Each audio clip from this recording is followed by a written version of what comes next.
Mas eu acho que algumas pessoas vão perder hoje, mas enfim, paciência. Eu coloquei lá no Classroom, coloquei o link novo. Isso, bom, tá eu achei lá gravando. mesmo. Tá. Vamos começar a apresentar.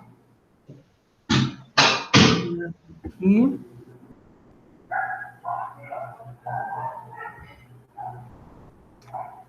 Deixa eu ver onde é que é. Acho que é isso aqui. Eu copiei alguns pontos-chave da aula passada, tá? Só para a gente não ficar totalmente perdido.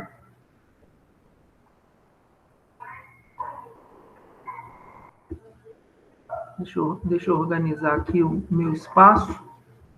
Bom, se alguém tiver alguma dúvida aí no chat, eu peço que alguém me avise, tá?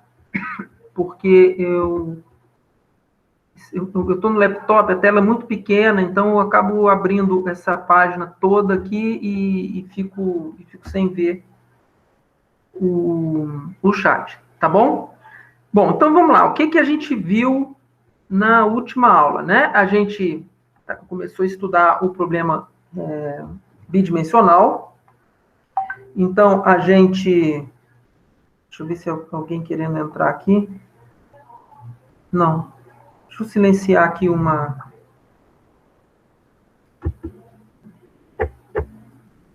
desativar o som. Tá. Assim vai parar de ficar fazendo barulhinho. Então, a gente viu a formulação forte do problema, né? O problema do calor. A gente falou sobre a lei de Fourier, né? Que define o fluxo de calor.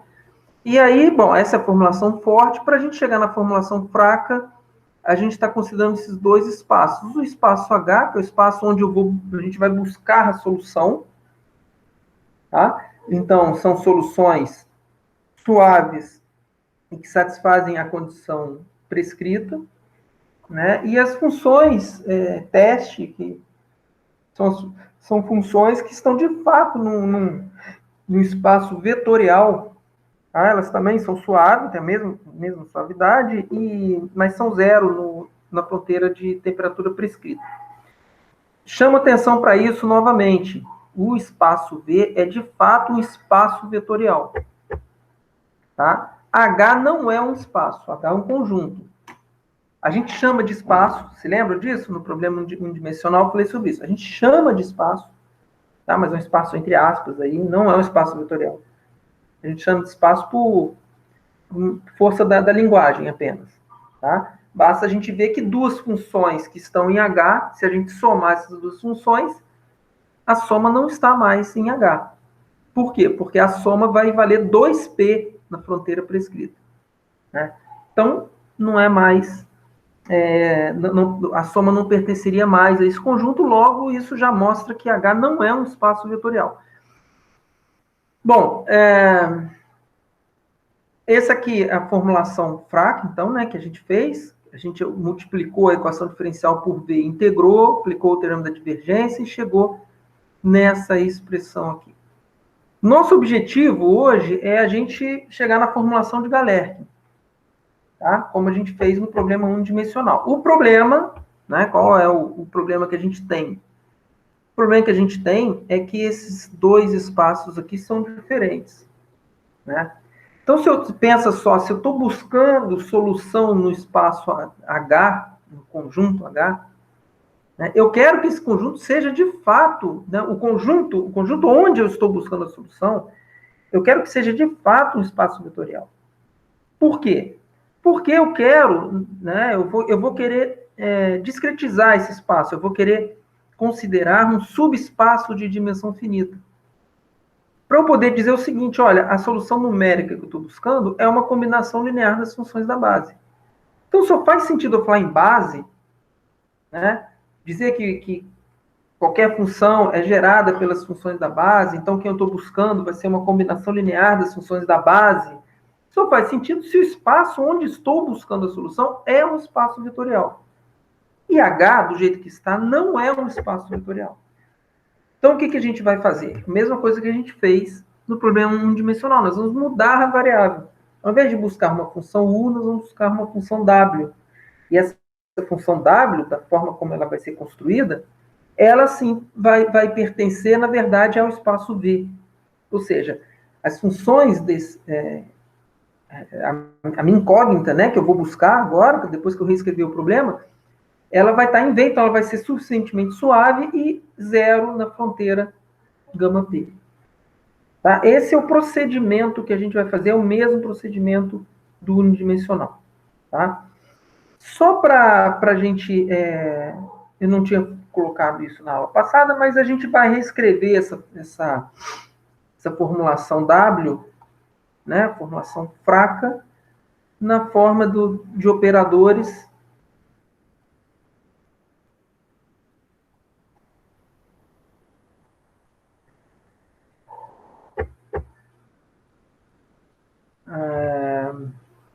que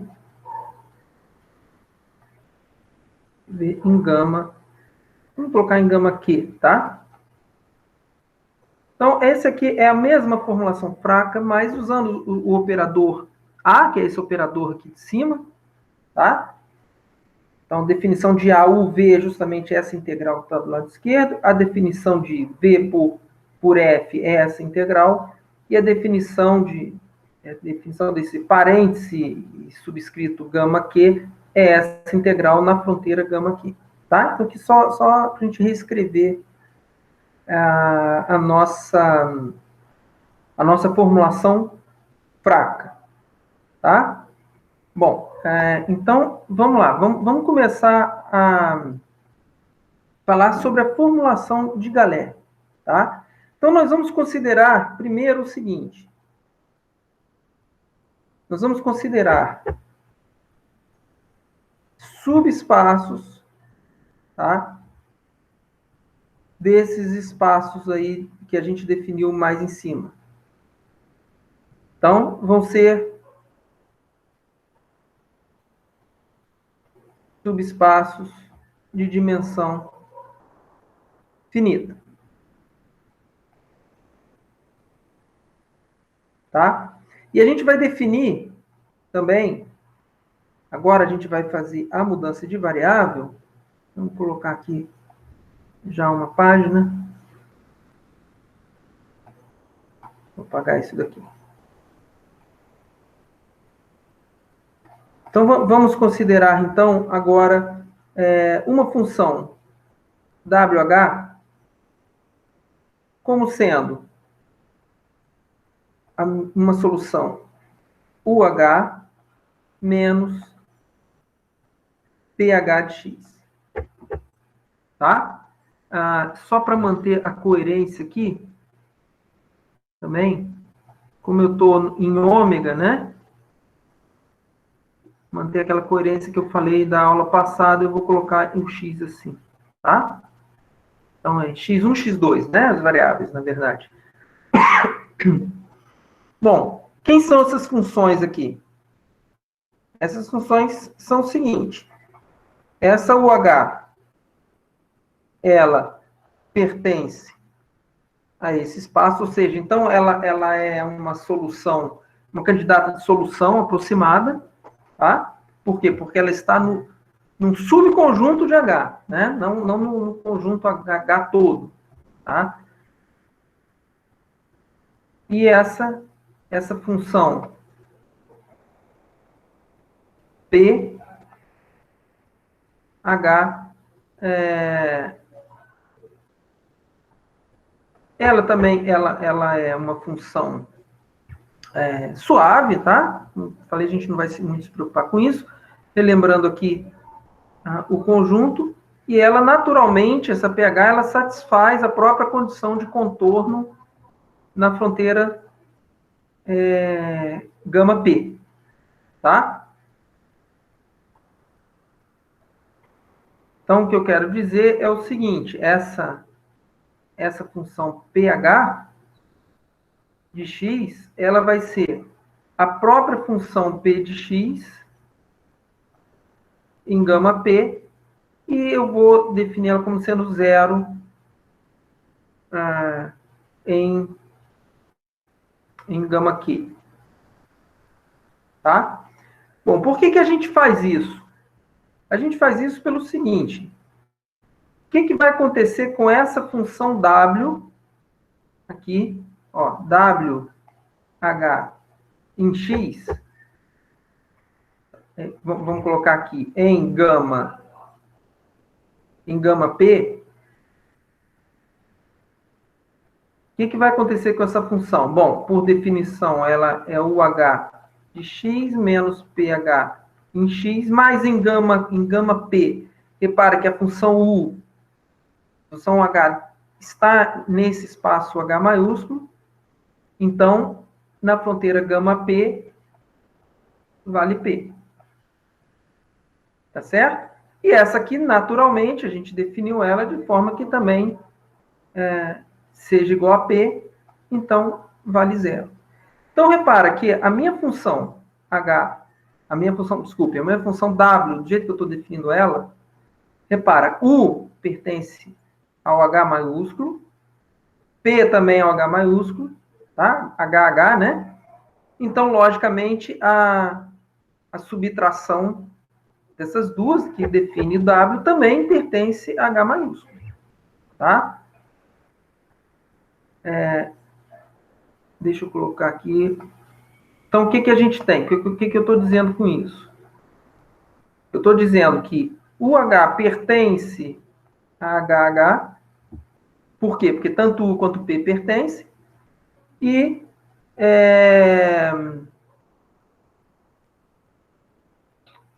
desculpa, não vou escrever isso aqui, não. Desculpa.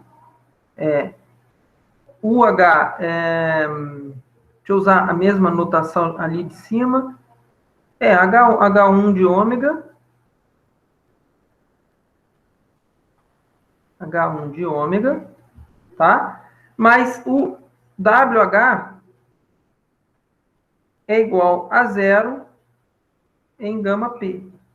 Então, por causa dessas duas características da função H, que a gente pode afirmar, então, que o H pertence a V.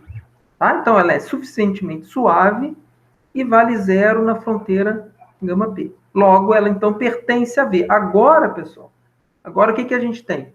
A gente tem a nossa incógnita pertencendo ao espaço V, o mesmo espaço das funções teste. Oba, que é, de fato, um espaço vetorial. Tá? Então, com essa incógnita agora que vai ser a incógnita, de fato, do nosso problema. Tá? Como é que a gente vai escrever esse problema? Nós vamos fazer o seguinte.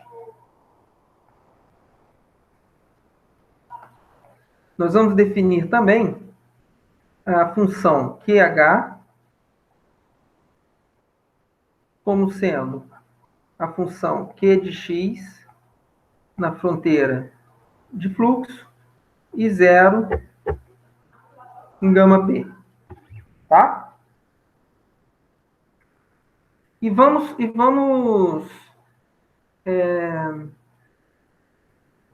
fazer o seguinte, tá? Vamos começar a reescrever a nossa equação. Então, considerando a HH e VH, nós temos o seguinte problema aproximado.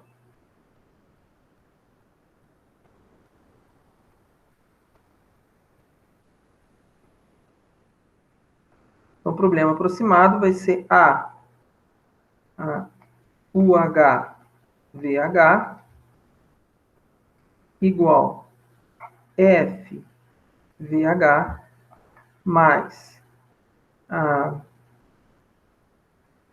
QH-VH gama Q.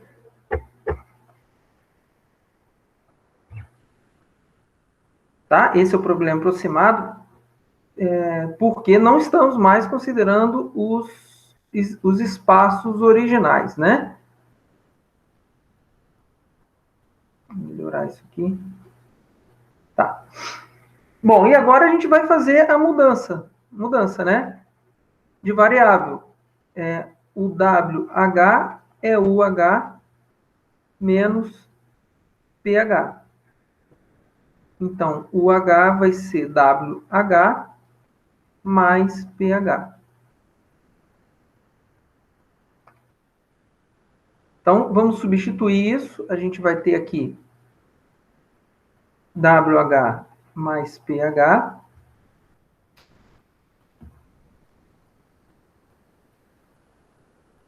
VH igual a FVH mais QHVH.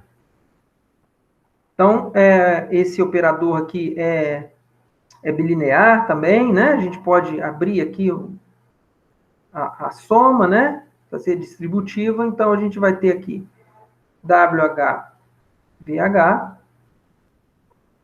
vai ser FVH mais QHVH. Opa, eu esqueci aqui o símbolo, gama. Agora, essa parte aqui da distributiva vem para o lado esquerdo como sendo menos a PHVH.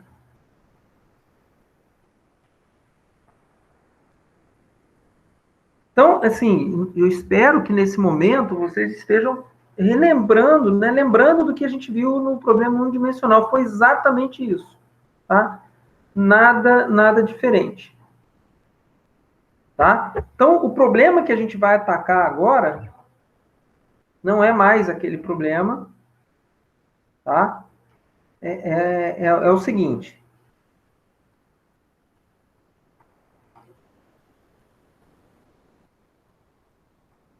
Então, dadas as funções F, P e Q suficientemente suaves, blá, blá, blá, blá, blá, blá, blá, blá, blá, queremos determinar W. Repara que agora é WH.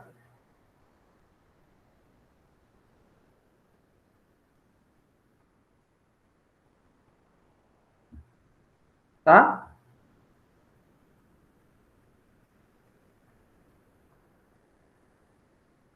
E essa função vai satisfazer justamente a essa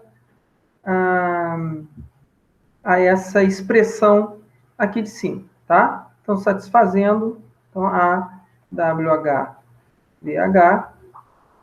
igual a FVH mais QHVH em ômega menos a PHVH, isso para todo VH nesse subespaço.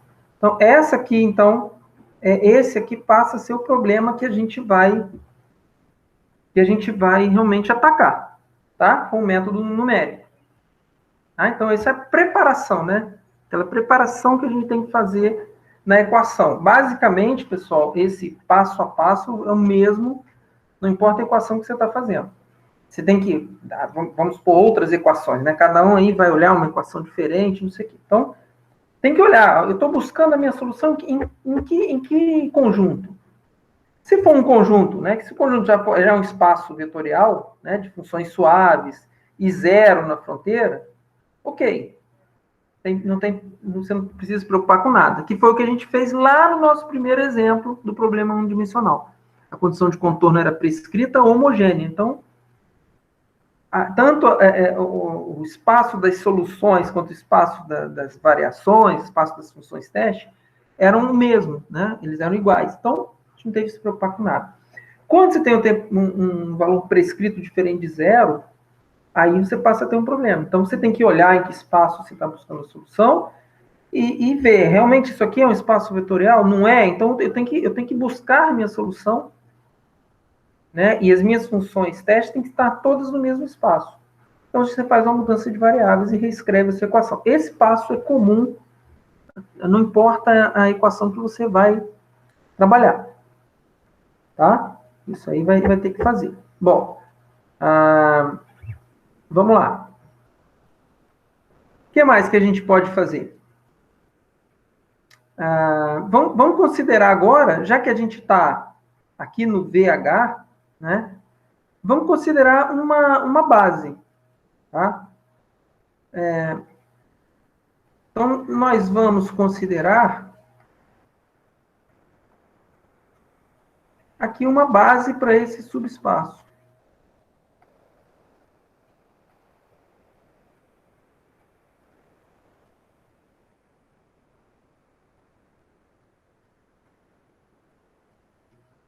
Né? Vamos considerar, se a gente considera esse conjunto de funções como uma base do subespaço, o que a gente pode fazer? Bom, eu estou buscando a minha solução nesse espaço, então eu posso dizer que a minha solução ela é escrita, de novo, como uma combinação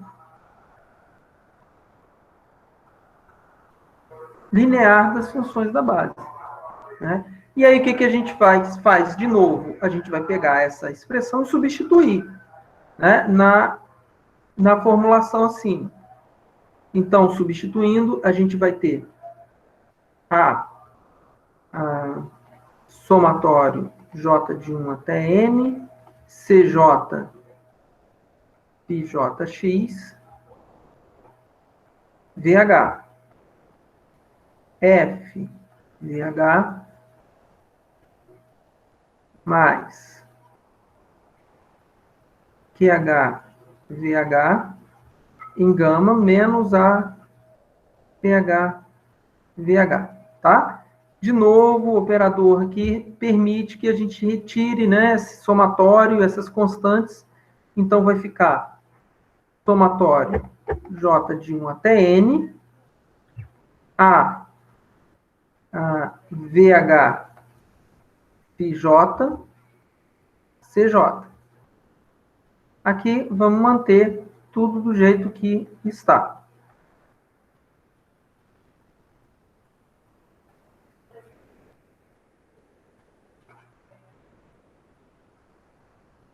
Isso aqui válido para todo VH, relembrando aqui. Se vale para toda função nesse espaço, em particular, vale para as funções da base, tá? Então,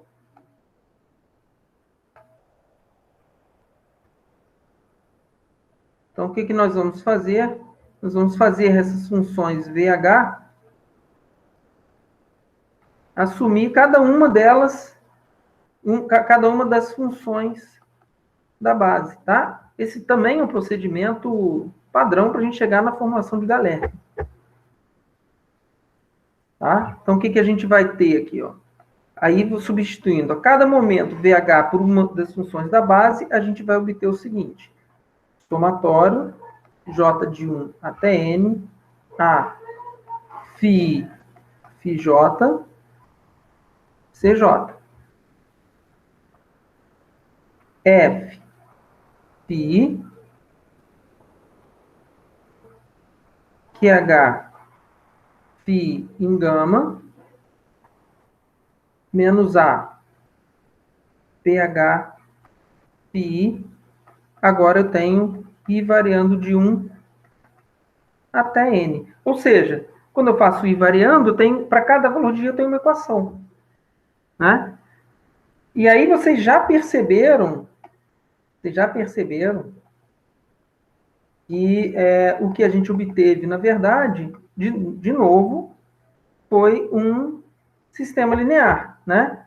A gente pode chamar esse operador aqui em φ e φj de K e J. Esse aqui é um vetor que vai armazenar os coeficientes da combinação linear. E eu vou chamar tudo isso aqui de Fi. Tá? Então, nós chegamos à formulação matricial.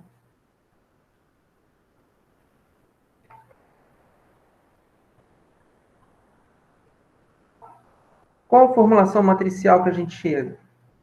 K C igual a F, onde K e J tem essa definição.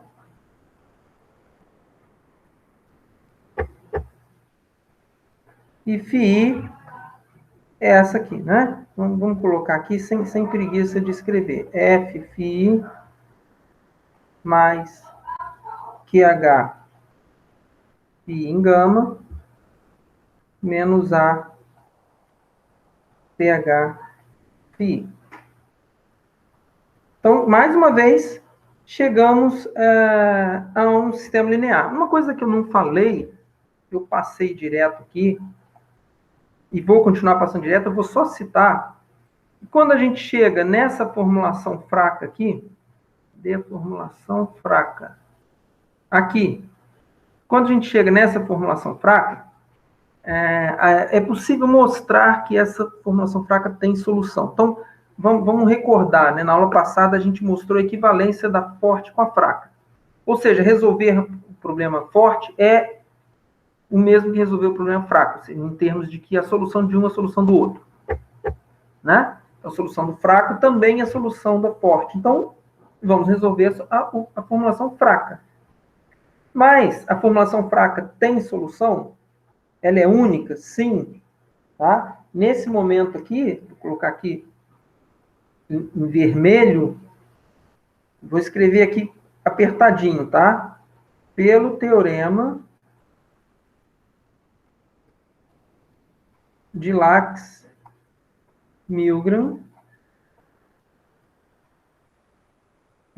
esse problema W tem solução única.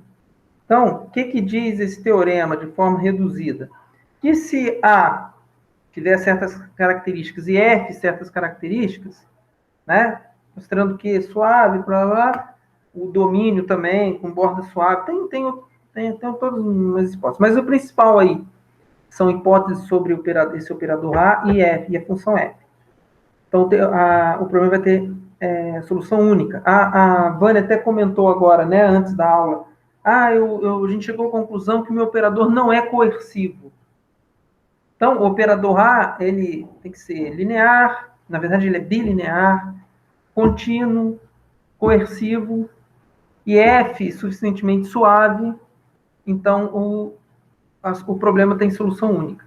Aí, né, o problema que a Vânia encontrou é o meu operador, para um determinado exemplo lá, que ela pegou, da função que aparece no problema, o operador A dela não era coercivo.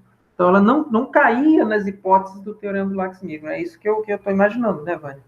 Você pode me corrigir se eu estiver errado. Exatamente isso. Então, aí o que adianta? Ela saiu da formulação forte, foi para a formulação fraca e não conseguiu mostrar que a formulação fraca tem solução única. Eu até brinquei na hora, não, para o engenheiro, ele não quer nem saber, ele vai pegar aquela formulação fraca, vai para a GALEC, vai para a formação matricial, implementa e acabou. E vê lá a solução. Estou meio brincando aqui com os engenheiros, tá? Mas eles realmente fazem isso. Eles não têm essa preocupação, né? Eles esperam que os matemáticos deem essa resposta, né? Então, quando você não consegue mostrar que cai nas hipóteses do teorema de Lax-Milgram, ou você não tem solução, ou a solução não é única, ou até tem solução e é única, mas você só não consegue mostrar, quer dizer, você está na incerteza, né? Então, o engenheiro normalmente não se preocupa com isso, resolve. Se encontra uma solução numérica coerente com o problema, ele considera aquilo e toca a obra, né? Mas já para quem estuda a parte mais teórica, isso é bastante importante. Então, a gente, voltando também ao comentário que a gente fez ali, né? Tem uma função lá que aparece no problema da Vânia, e aí qual é a brincadeira do matemático? Bom, se a minha função tiver tais características, aí eu caio no teorema de Lax-Milgram, beleza. Se tiver tais outras características, também cai no teorema de Lax-Milgram. Então, você vai estudando o seu problema, né? E vai vendo qual é a limitação, né? Às vezes não tem limitação nenhuma e às vezes tem. Então, a sua função tem que ser limitada, tem que ser Lipschitz, alguma coisa assim, para que lá no final você tenha a garantia da solução única. Tá? Bom, isso foi só para fazer um gancho aí com um comentário da Vânia antes da sala, tá? Vou beber uma aguinha aqui.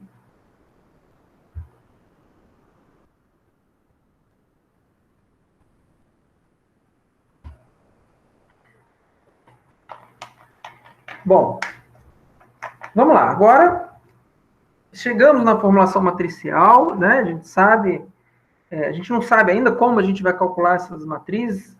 Claro, a gente pode ter uma abordagem por Galerkin, sem problema nenhum, mas eu não falei ainda que funções φ vão ser essas, não falei nada. Por quê?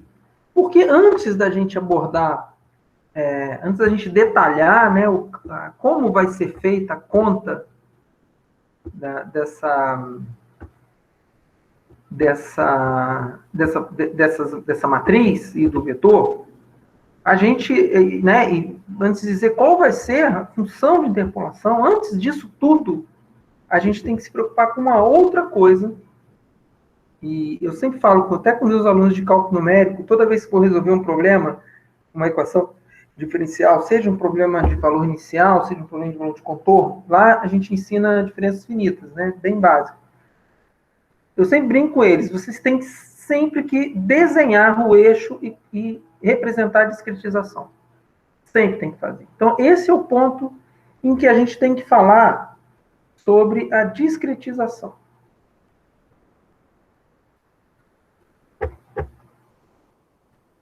A discretização de quem? Logicamente, a discretização do domínio, né? Então, a gente está considerando aqui aquele feijãozinho como sendo um ômega, tá? Esse aqui é o nosso ômega. Vou colocar o ômega onde? Vou colocar aqui dentro, por enquanto. Tá? Mas bom, não faz sentido isso para o computador, a gente tem que discretizar esse domínio, é um domínio bidimensional. Tá? Então, agora, é importante eu dizer o seguinte, se vocês pegarem o livro do Mauro e do Liu, eles consideram apenas domínios retangulares. Tá?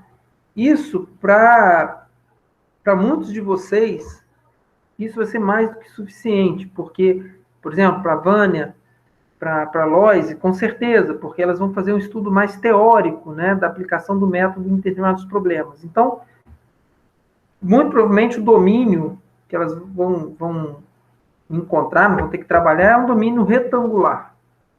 Por que o domínio retangular é mais simples? Porque a gente pode discretizar nas duas direções e a gente pode discretizar esse domínio também com retângulos.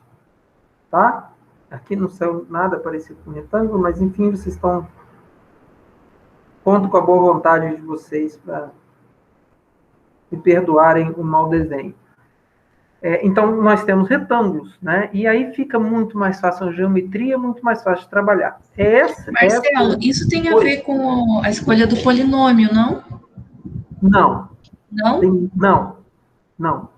Uma coisa o fato de ser retangular, a malha, malha feita só por retângulos ou não é isso. O que define o grau do polinômio é, uma vez que a gente tem escolhido cobrir nosso domínio com quadriláteros, não estou falando de retângulo. Retângulo é um tipo de quadrilátero. Estou falando de quadrilátero. Né? Quantos nós vai ter nesse quadrilátero? Aí sim você está definindo, você vai definir o grau do seu polinômio interpolador. Tá? Eu vou deixar isso um pouquinho mais para frente, tá, Vânia? Vamos falar um pouquinho, vamos discutir um pouquinho aqui sobre as nossas possibilidades, tá? Nós temos, para o domínio bidimensional, nós temos dois tipos de elementos, né? Possíveis que a gente pode considerar. Ou são os quadriláteros ou os triângulos. Tá? Aí, eu acho até que a gente já teve uma aula que eu fiquei falando sobre isso. Tem resultados que mostram, né, que a gente consegue cobrir razoavelmente bem domínios bidimensionais com triângulos. Né? Mas tem um autor que é muito importante no contexto de elementos finitos, que é o Hughes, se não me... até uns 5 anos atrás ele estava vivo. Eu cheguei a ver ele num congresso em... Onde eu vi o Hughes? Esqueci até o lugar que eu vi. Ele fala, não, eu posso cobrir qualquer domínio bidimensional com quadrilátero, tá? E isso não vai afetar muito o resultado numérico, para... Bom, mas de qualquer forma, são essas duas opções que a gente tem. A gente vai olhar, pelo menos a princípio, só para os quadriláteros, tá? São esses aqui que a gente vai considerar, ok? A gente não vai, a princípio, considerar triângulo. Eu também não vou tratar disso aqui. Não vou tratar de domínios puramente domínios retangulares. Isso o livro já faz, tá? Isso, como eu falei, traz uma série de facilidades. Eu não quero facilitar a vida de vocês. Eu quero complicar a vida de vocês, mas o meu objetivo é complicar, né, no sentido de que vocês vão ter a capacidade e vão entender e vão ter um programa que seja robusto, que vai conseguir considerar qualquer discretização, tá? Esse é o meu objetivo. Então, é com esse tipo de elemento finito aqui que a gente vai tratar, tá? Vou apagar isso aqui. Muito bem. Então, o que a gente vai fazer? A gente vai considerar aqui, vou apagar esse ômega aqui também. Deixa eu representar aqui, antes de começar, vamos representar aqui em azul. Vamos colocar aqui. Esse aqui é o domínio, vamos chamar de gama Q, tá? De fluxo, tá? Então, aqui eu teria todo o contorno em azul.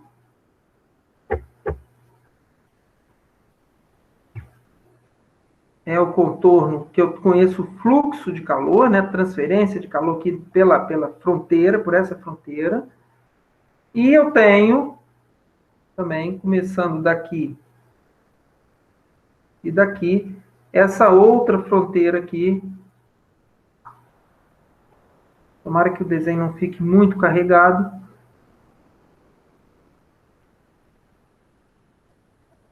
É que eu estou bem, hein? Acho que eu fui um bom aluno no ensino fundamental. Opa! Aí, pronto. Esse aqui é o gama P.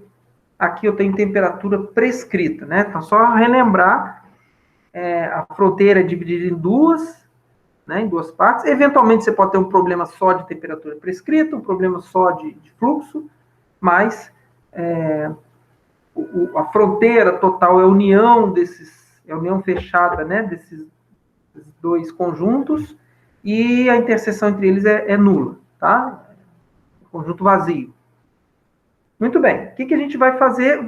Eu vou desenhar aqui, mais ou menos aleatoriamente, uma discretização, tá? Então, bom, eu tenho aqui esse ponto, né, como a fronteira entre os dois,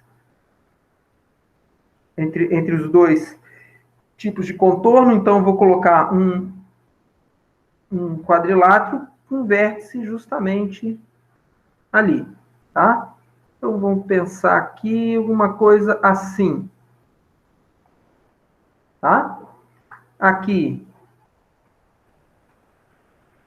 um outro aqui,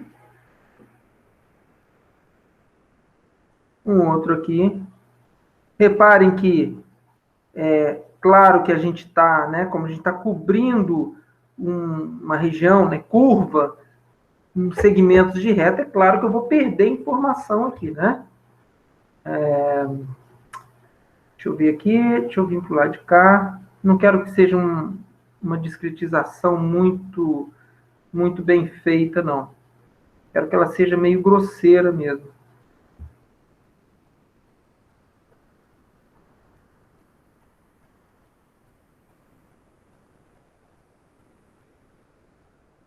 Então, acho que aqui eu vou direto para cá.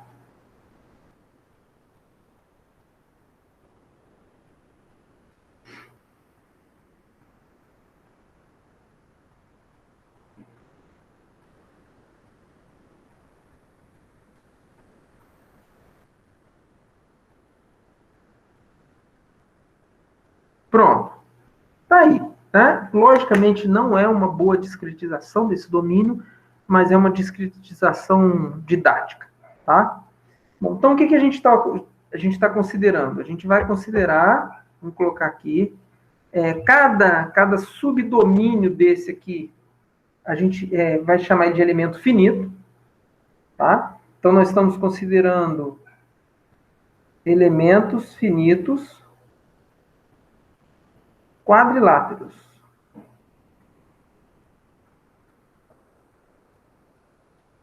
Tá? É o caso mais geral. Tá? Cada vértice desse aqui, a gente chama de nó. Tá? Então, o que era nó para a gente no unidimensional, agora os nós são os vértices desses quadriláteros. Tá? Então, tá aqui. Né? Esse aqui, por exemplo, não, depois vamos fazer o seguinte. Nós vamos considerar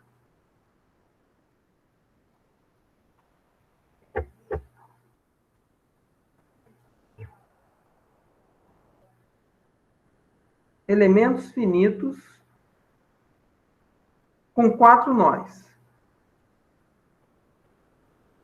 Vocês vão até dizer, mas os nós não são os vértices? Então, eu só posso ter 4 nós para o elemento finito. Não, eu posso ter outros nós também dentro do elemento finito, na borda do elemento finito, eu posso distribuir nó do jeito que eu quiser, tá? Nesse momento, nós vamos considerar apenas elementos finitos quadriláteros com 4 nós. Então, se eles são quadriláteros de 4 nós, eles são chamados de Q4. Q de quadrilátero, 4, logicamente, 4 nós. Tá? Então, o que a gente vai fazer agora? Vamos primeiro numerar os elementos finitos. Bom, aí começa a questão, né, específica do problema bidimensional. Que questão é essa? Como é que a gente numera isso? Lógico, também no unidimensional você tem várias possibilidades, mas como você está no unidimensional, você está ao longo do eixo, é muito natural, é muito intuitivo que a gente numere da esquerda para a direita, que é o sentido da nossa leitura, né? Então, a gente numera da esquerda para a direita, fica uma numeração intuitiva e natural. Aqui não existe numeração intuitiva e natural. A princípio pode ser qualquer uma, tá? Então, a gente vai colocar aqui a numeração dos nós. Também vou fazer de uma forma meio aleatória, tá? E eu falei nó, não, desculpe, do elemento finito. Eu falei nó, mas eu estou numerando elemento finito. Tá? E por ser elemento finito, eu vou sempre circular o número. Toda vez que for número de um elemento finito, ele vai estar circulado. Tá? Então, 1, 2, esse aqui vai ser o terceiro. Esse aqui é o quarto. Esse é o quinto. Vou chamar esse aqui de sexto. Não precisa se preocupar. Esse aqui de sétimo. Esse de oitavo. Esse aqui de nono. Décimo. E 11º. Tá? Numerei de forma aleatória. E nós vamos fazer também o quê? Nós vamos numerar os nós. Tá? Então, nós vamos pegar agora de verde e vamos começar a numerar os nós aqui. Ó. Esse é o 1, o 2, o 3, 4, 5, 6, 7, 8, 9, 10, 11, 12, 13, 14, 15, 16, 17 e 18. Tá? Então, a gente vê aqui que nós temos quantos elementos finitos? 11 elementos finitos. Então, a gente vai dizer que o nosso neo, aqui no nosso exemplo, que a gente vai considerar ele durante um tempo, vai ser Essa nossa variável vale 11, e nós temos 18 nós. Tá? Então, a gente vai dizer que n nós vale 18. Ok? Bom, outra coisa que a gente tem que se preocupar também é o seguinte. A gente sabe que existe aí uma fronteira prescrita. Uma fronteira na qual eu já conheço a temperatura. Então, pessoal, os nós que estão nessa fronteira, né, nesses nós eu não preciso calcular a temperatura. Logo, eles não vão gerar equações. Se lembra do problema não dimensional? Quando no x igual a 0, eu já tenho a temperatura. Então, esse nó aqui, eu não vou ter uma equação associada a ele.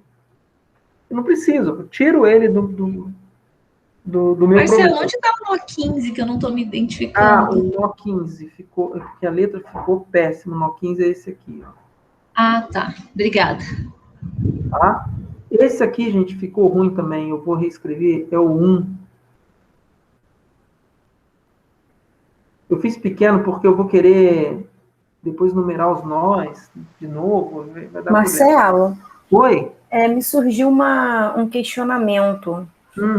Eu estou reparando que todos não. Eu acho que quase todos. Alguns elementos, eles possuem nós em comum. Sim. E você fez uma numeração meio que aleatória, e isso influencia em alguma coisa? A maneira como você identifica cada vértice com respeito ao nó? Totalmente. Uhum. Nossa. Totalmente. Eu vou responder a sua pergunta, mas se vocês não entenderem, pessoal, não se preocupem que a gente vai falar sobre isso de novo mais na frente. Vamos lembrar aqui, vou fazer até um desenho aqui embaixo, depois eu apago. Vamos lembrar como era o unidimensional. Né? Você tinha os nós aqui, esse aqui era o nó E-1, o E mais 1. Tá? Como a gente numerou. Então, desse elemento finito aqui vinha uma matriz local, desse elemento finito aqui vinha outra matriz local.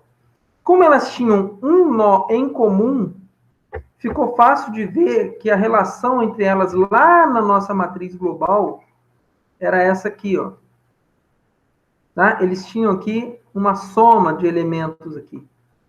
Ou seja, a contribuição desse nó, que é o segundo nó do elemento finito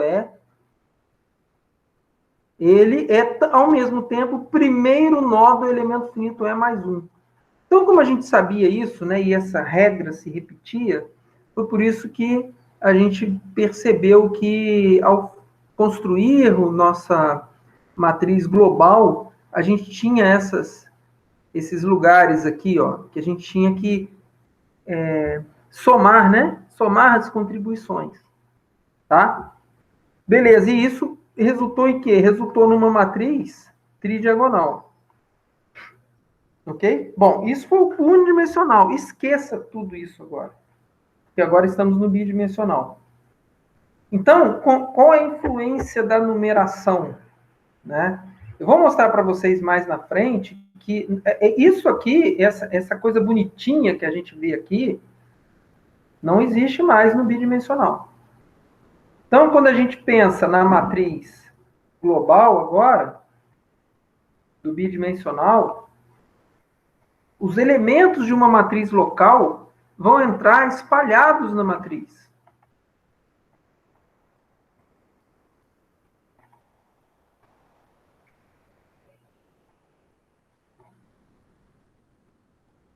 Tá? Eles vão se espalhar. Aqui tem outras colunas aqui, tem outras linhas aqui, e a gente vai ter que espalhar esses elementos na matriz.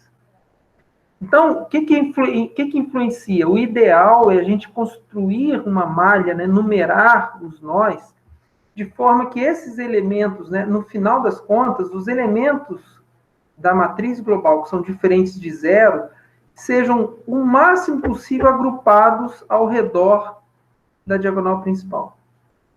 o que nos geraria o que a gente chama de uma matriz de banda. Tá? Então, a matriz tridiagonal é uma matriz de banda.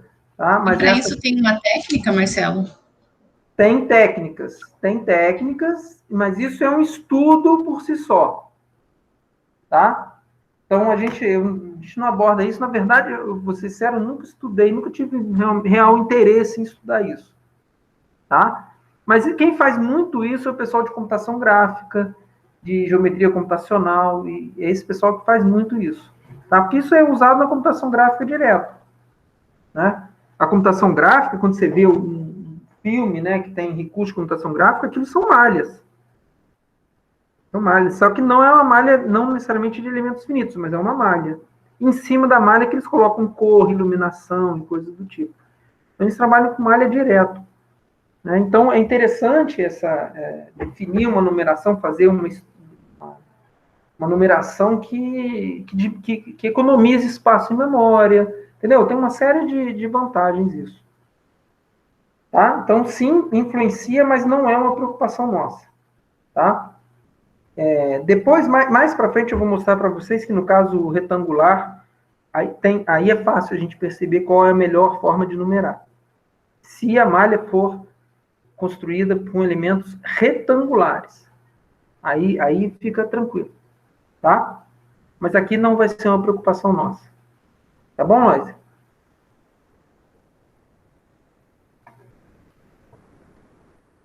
Tudo bem, minha cabeça viajou agora, porque você estava falando de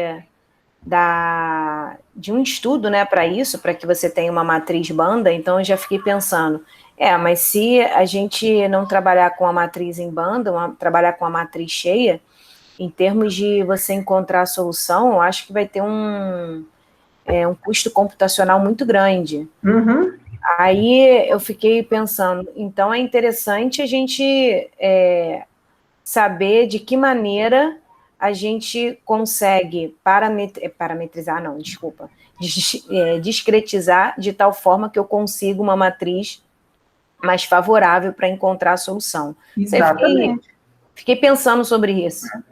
Mas é assim, mas aí, mas é como eu falei, aí você está abrindo uma porta que é por si só, né, uma área de estudo, tá? E aí, digamos, caminha próximo, mas não é exatamente elemento finito. Você está indo para computação gráfica, geometria computacional e coisas do tipo. Mas até mesmo para você resolver, para você fazer essa simulação numérica para as equações diferenciais parciais, a gente não precisa entrar com esse foco? Ou a gente pode trabalhar já com uma malha específica, como você falou, de malha específica no que diz respeito à forma, né? Ao invés de trabalhar com quadriláteros quaisquer, e sim trabalhar com retângulos, por exemplo, ou trabalhar de outra forma, com triângulos, algo mais específico. Uhum, sim. Pois a gente se preocupa sim com isso, mas a gente se preocupa como um usuário. Então, o que a gente faz normalmente? A gente usa um gerador de malha. Quem que fez o gerador de malha? Justamente esses caras que estudam isso.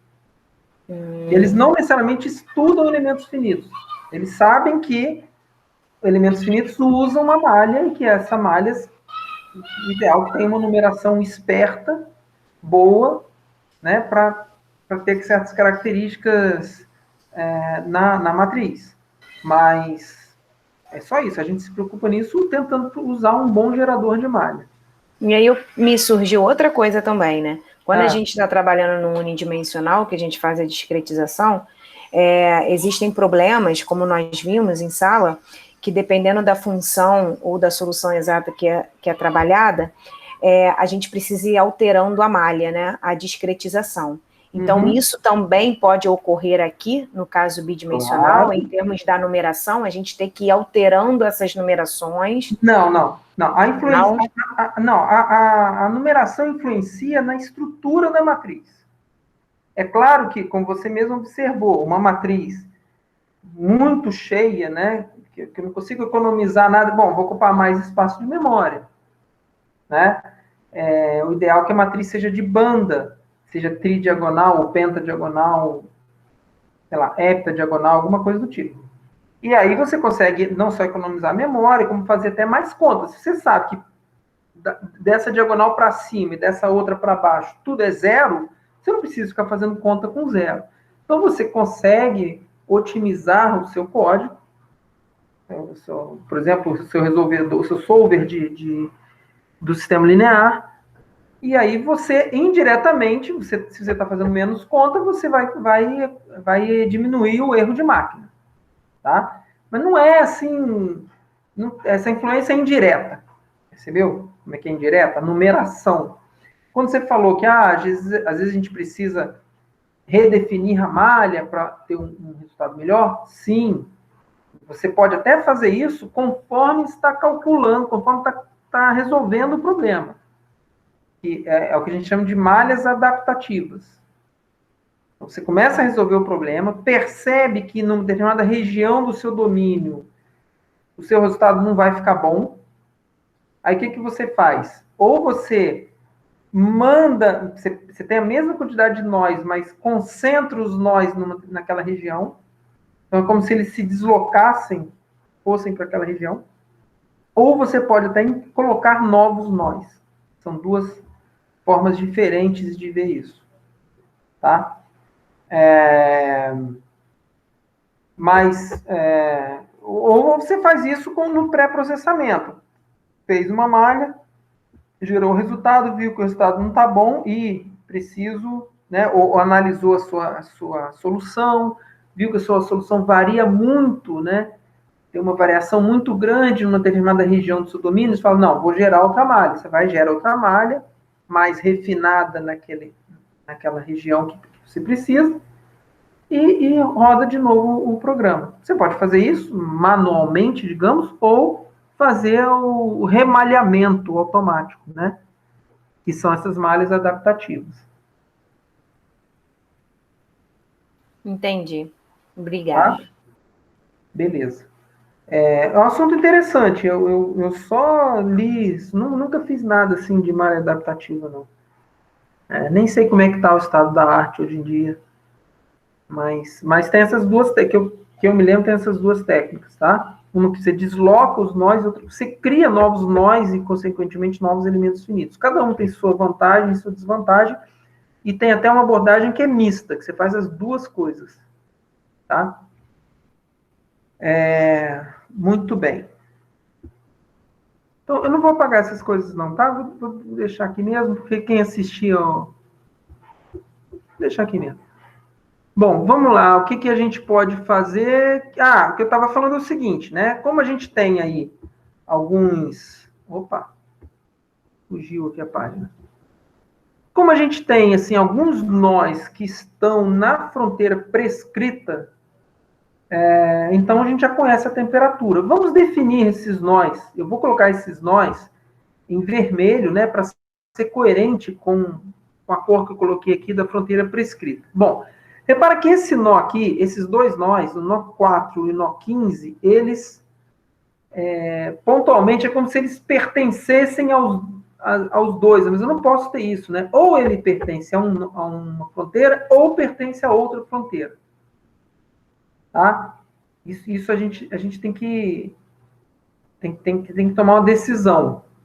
Né?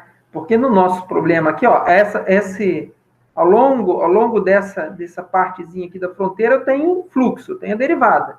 Aqui, eu já tenho uma temperatura prescrita, mas quando a gente pensa em discretização, né, o meu fluxo seria ao longo dessa aresta aqui do meu quadrilátero. E esse nó pertence a essa aresta, mas eu tenho nó prescrito aqui, bom, eu tenho que decidir, ou é prescrito ou não é.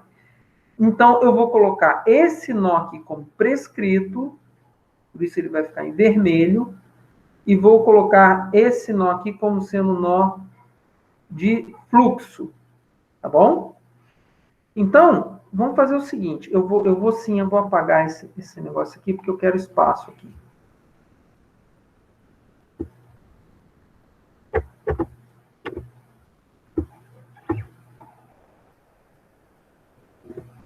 Bom, então vamos lá. Vamos definir aqui algumas coisas, né? Vamos definir um conjunto dos nós. Tá? Então, conjunto de nós. o nosso conjunto de nós, como a gente numerou, vai até 18, né? 17 e 18. Tá? Vamos pensar no conjunto de nós com temperatura prescrita, ou seja, aqueles que eu já conheço a temperatura. Tá? Então, vamos chamar esse... Tentando lembrar aqui qual o símbolo que o livro usa. O livro do Mauro nem sei se usa esse tipo de coisa. Vamos chamar isso aqui de... chamar de eta. Não sei se é uma boa. Vamos ver. Então, eta prescrito, tá? Então, esse conjunto aqui, vamos olhar ali na nossa numeração como é que ficou esse conjunto. Olha, os nós são 4, 9, 11, 12, 16, 17, 18, tá? Então, ó, 4, 9, 11, 12,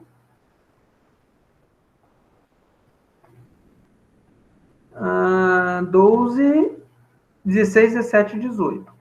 16, 17, 18. Então, pessoal, se eu já conheço esses nós, vamos definir um conjunto de nós onde nós vamos calcular a temperatura.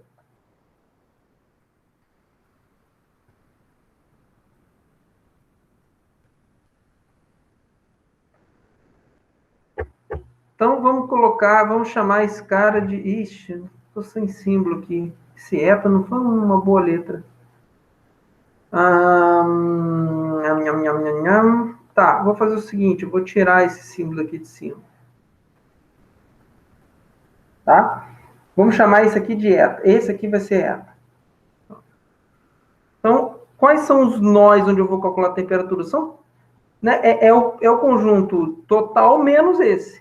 Tá? Então, vai ser 1, 2, 3, 5, 6, 7, 8, 10, 13, 14, 15 e 15. Esses são os nós. Então, pessoal, qual vai ser a dimensão da matriz do sistema linear? Quem vai me dizer isso?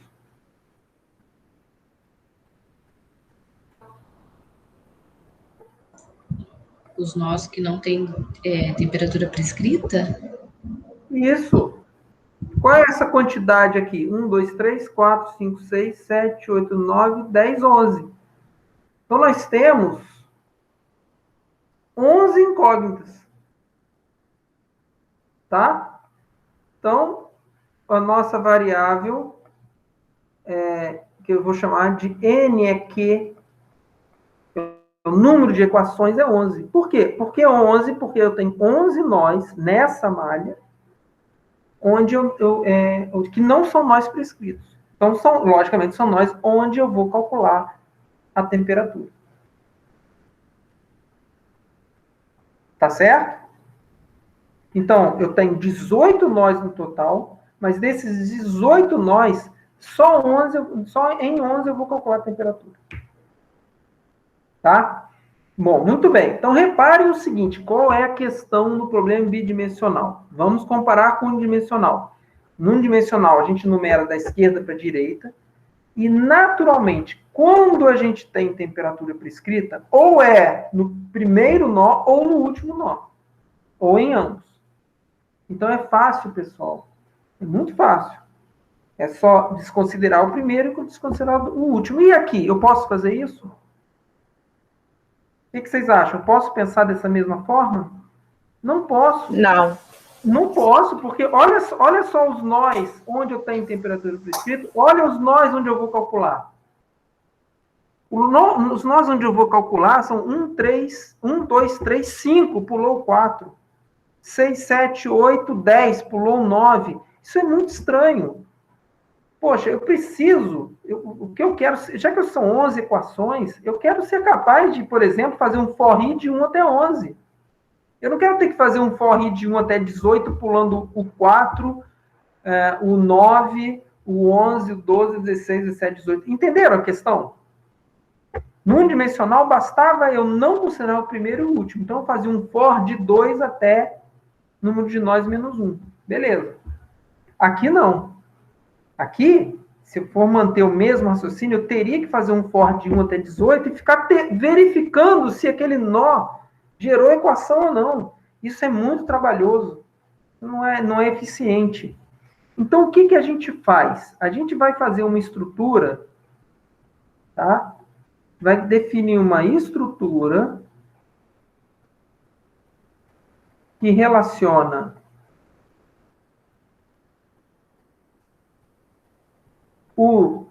a numeração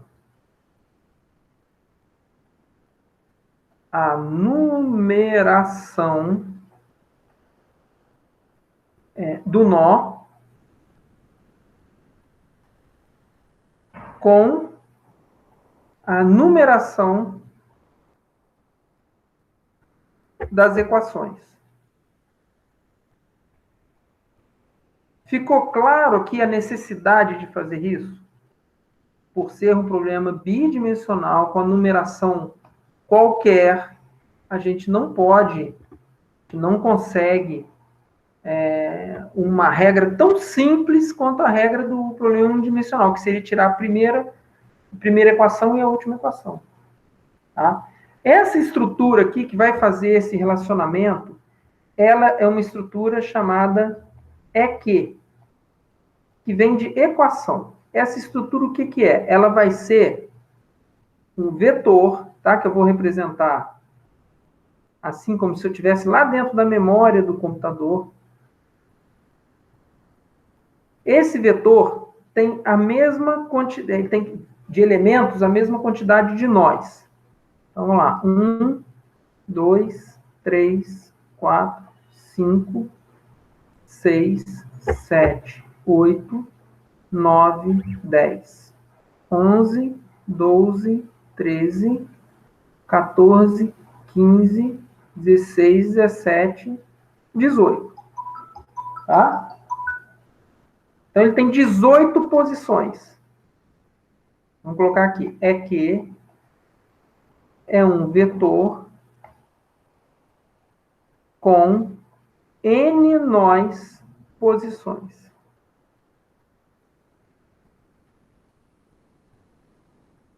Tá? E como é que a gente preenche esse elemento aqui? De uma forma muito simples, né? Logicamente, cada posição aqui se refere a um nó. Posição 1 é nó 1, posição 2 se refere ao nó 2 e assim sucessivamente. Então, a gente olha para a nossa malha, né, e faz a seguinte pergunta. O nó 1, ele é um nó prescrito? Não é um nó prescrito. Ó, olha aqui para o conjunto de nó prescrito. Ele não é prescrito. Então, nós vamos calcular a temperatura nele. Então, se vamos calcular a temperatura dele, eu vou dizer que ele está associado à primeira equação. Vamos ver o segundo nó. O segundo nó é prescrito? Não. Então, ele vai estar associado a ele qual equação? Se a primeira já está aqui, só pode ser a segunda. Nó 3 é prescrito? Não. Então, tem equação associada a ele. Qual vai ser o número dessa equação? 3. O nó 4 é prescrito? É. Aqui, ó, o nó 4 é um nó prescrito. Não tenho equação para ele. Então, eu vou colocar 0. Tá? Nó 5 é prescrito? Não é. Então, tem a equação associada a ele. Qual vai ser o número da equação? Quem me diz? 4. 4. Nó 6 é nó prescrito? 5. Não. Cadê? Peraí, perdi. 1, 2, 3, 4. Não, gente, peraí. Conjunto de nós, onde vamos... calcular a temperatura. Não, desculpe, eu tô lendo o lugar errado. Peraí, de novo, eu me perdi aqui. 1, 2, 3, 4, 5... Estou no nó 6. O nó 6 é prescrito? Não. Então, a equação é... 5. Alguém já disse aí? 0. Não, 5. 5, isso. 5, tá? 1, 2, 3, 4. Vou colocar aqui. Aqui é o nosso 5, 6, 7, 8, 9, 10, 11, 12, 13, 14, 15, 16, 17, 18. Só para a gente não se perder, tá? Então, agora eu estou no nó 7. O nó 7, pessoal, é um nó prescrito? Não é prescrito. Ó, não é prescrito. Então, a equação aqui é a equação 6. O nó 8 é prescrito? Não é prescrito. Equação 7. O nó 9 é prescrito? É. Nó 9 é prescrito. Então, não tem equação para ele. O nó 10 é prescrito? Não. Então, qual é a equação que eu vou colocar aqui? 8. 8. Nó 11. Nó 11 é prescrito. O 11 e o 12 são prescritos. Então, ó, 11 e 12. 13 não é prescrito. 14 não é prescrito. 15 não é prescrito. O 16 é. O 17 é. E o 18 também é. Então, olha, repara como o último elemento aqui diferente de 0 é, de fato, é o 11, porque eu tenho 11 equações. Então, de novo, o que essa estrutura faz?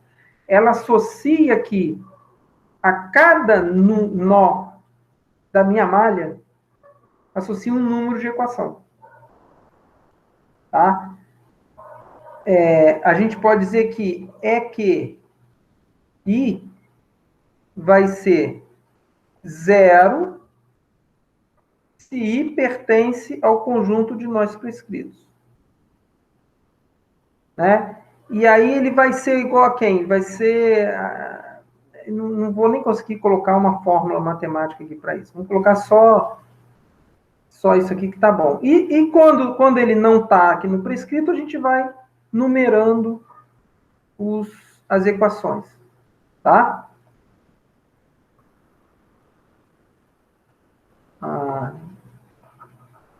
Deixa eu escrever aqui. E 1, 2, até N nós.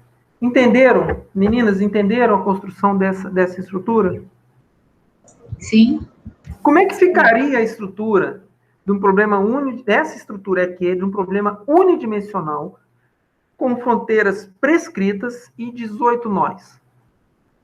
Quem me diz? 16 equações. 16 equações. Sendo, na estrutura, teria um 0 aqui. 1, 2, 3, 4, 5, 6, 7, 8, 9, 10, 16 e um 0 aqui no final. Certo? É isso que a gente teria. Certo. Beleza? Então, eu acho que vocês entenderam a construção dessa estrutura, tá? Então, a nossa matriz, voltando aqui, né? A dimensão do nosso problema é 11, ok? Bom, a gente sabe que a gente vai... quer dizer, não sabemos, eu vou falar para vocês. No problema bidimensional, a gente não vai, em momento algum, construir diretamente o sistema de Galerkin. A gente não vai fazer isso. Tá? Por que a gente não faz? Justamente por essa problemática que o problema bidimensional tem relativo à condição de fronteira prescrita. A gente fez isso no unidimensional porque a gente sabia que a primeira e a última equação não entrariam, né? O primeiro e o último nó não entrariam. Então, eu cheguei até a comentar isso com vocês. A gente pode até montar o sistema cheio. Então, se o meu problema unidimensional tem 18 nós, eu montaria um sistema, uma matriz com 18 linhas e 18 equações, mas depois eu retiraria a primeira linha, e primeira coluna, última linha e última coluna. Cheguei a comentar isso com vocês, tá? Porque a regra é muito simples. Aqui não. Então, a gente nem vai pensar em construir a matriz de Galerkin. O que a gente vai fazer é abordar direto elementos finitos. Por quê? Porque elementos finitos vai facilitar muito isso aí. Relembrando, qual é a filosofia do método dos elementos finitos? A filosofia é o seguinte: temos um domínio? Temos. Nós discretizamos esse domínio pelos elementos finitos. Vamos olhar para cada elemento finito e fazer a seguinte pergunta: qual é a contribuição desse elemento no meu sistema linear? Então, você pega um subdomínio e olha para aquele subdomínio e vê, bom, a contribuição desse subdomínio é essa aqui. E aí você pega essa contribuição, carrega ela e acumula ela no seu sistema linear. Essa é a filosofia. Por que isso facilita? Porque você está, em vez de trabalhar com o domínio como um todo, você vai trabalhar com um domínio menor. E claro que isso é mais fácil. Tá? E aí, naturalmente, a condição de contorno prescrita, ela vai ser naturalmente considerada na montagem do sistema linear. Tá? Isso tudo eu vou mostrar para vocês. Mas, estou fazendo essa introdução só para chamar a atenção de vocês o seguinte: a gente precisa, né, já que a gente vai olhar para o subdomínio, que é chamado de elemento finito, já que a gente vai olhar para ele e depois pegar a contribuição dele, calcular a contribuição dele, depois acumular no sistema linear, como a gente vai fazer esse processo, a gente precisa também de uma forma que a gente consiga associar as informações que são restritas ao elemento finito, associar essas informações ao sistema linear, que é o quê? São as informações do problema como um todo. Então, vamos olhar, por exemplo, para esse elemento finito 4 aí. Se a gente olhar para o elemento finito 4, ele tem mais ou menos, deixa eu desenhar ele mais ou menos aqui, tá? Bem mais ou menos aqui. É isso aqui que a gente tem, tá? Esse elemento finito 4 aqui. Vou desenhar aqui os nós, que é 5, 3, 8, 14. 5, 3, 8, 14. Ora, o que a gente quer? A gente quer olhar para esse elementozinho aqui, meninas, e pensar, poxa, qual é a contribuição? Saber calcular a contribuição, mas saber também jogar essa contribuição dele, né? Ele vai gerar daqui uma matriz local, e eu quero ser capaz de armazenar essa matriz local na matriz global. Né? Isso vocês já perceberam no problema unidimensional. Mas lembra lá no problema unidimensional, quando a gente olhava para o elemento finito, a gente dizia, olha, o nó da esquerda é o primeiro nó, o nó da direita é o segundo nó. E aqui? Como é que a gente faz? A gente tem 4 nós. Né? Pelo sentido? Isso. O que a gente vai fazer? Primeiro, a gente vai numerar os nós de cada elemento finito. Bom, se cada elemento finito tem 4 nós, então a gente vai numerar esses 4 nós. Tá?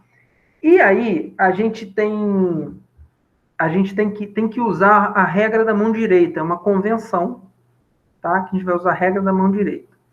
Isso significa que a gente vai numerar os nossos nós no sentido anti-horário. Tá? Ok? Então, a gente vai fazer o seguinte, ó. Peraí, cadê? Ó, esse nó aqui, por exemplo, você escolhe um nó qualquer para ser o primeiro. Vamos escolher o 3. Se esse é o 3, esse é o 2, esse é o 3, esse é o 4. Tá? Vamos pegar um outro nó aqui, um outro elemento que está do lado dele, o elemento 5.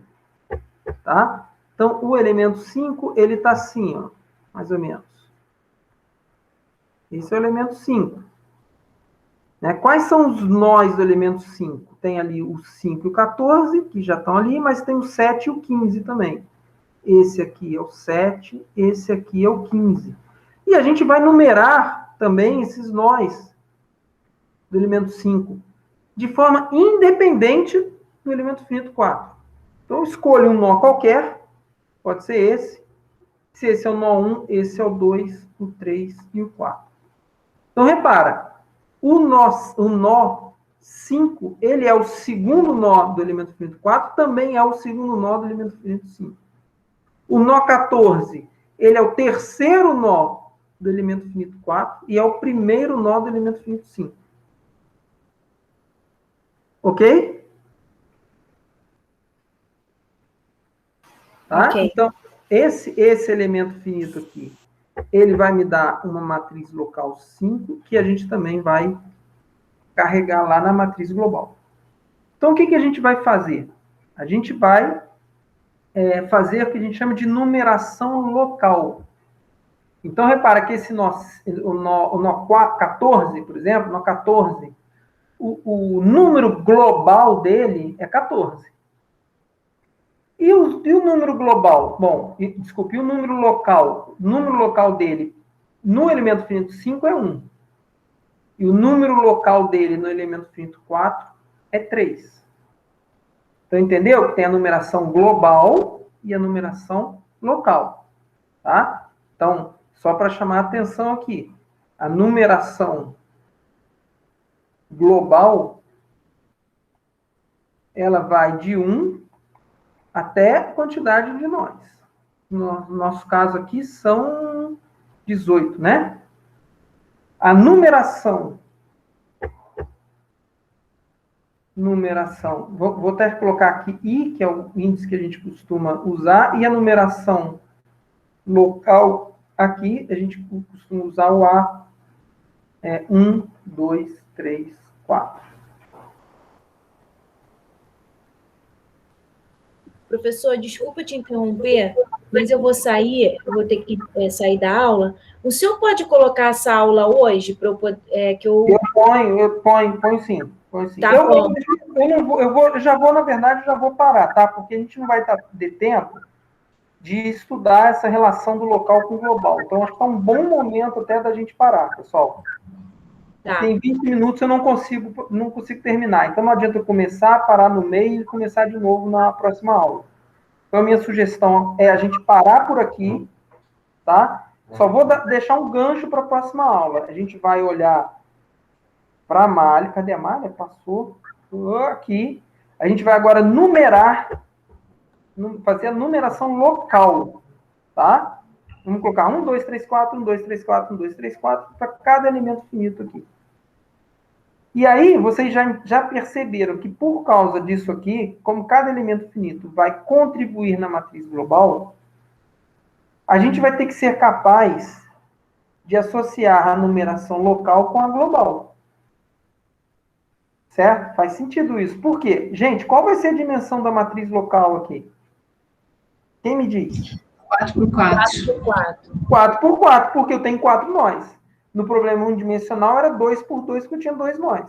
Aqui eu tenho 4 nós. Então vai ser uma matriz 4 por 4. Então eu tenho que ser capaz de relacionar cada elemento dessa matriz local, né? As linhas variando de 1 até 4, colunas variando de 1 até 4. Tem que saber relacionar, então, um elemento da matriz local, que eu estou falando aqui, ó, um elemento da matriz local, eu tenho que saber colocar ele lá na minha matriz global. Onde é que ele vai entrar? Então, a gente vai precisar de uma estrutura, uma outra estrutura, que vai relacionar a numeração local com a numeração global. Vamos deixar isso para a próxima aula. Tá bom? Tá ótimo. E aí? Ok. Deixa eu ver aqui, voltar aqui para o Meet. Tá, muito bem. Então, pessoal, hoje é quinta, né? Na terça-feira, então, a gente se vê. Tá bom? Continuem programando o problema unidimensional. Tá? Ok. Tá bom, professor.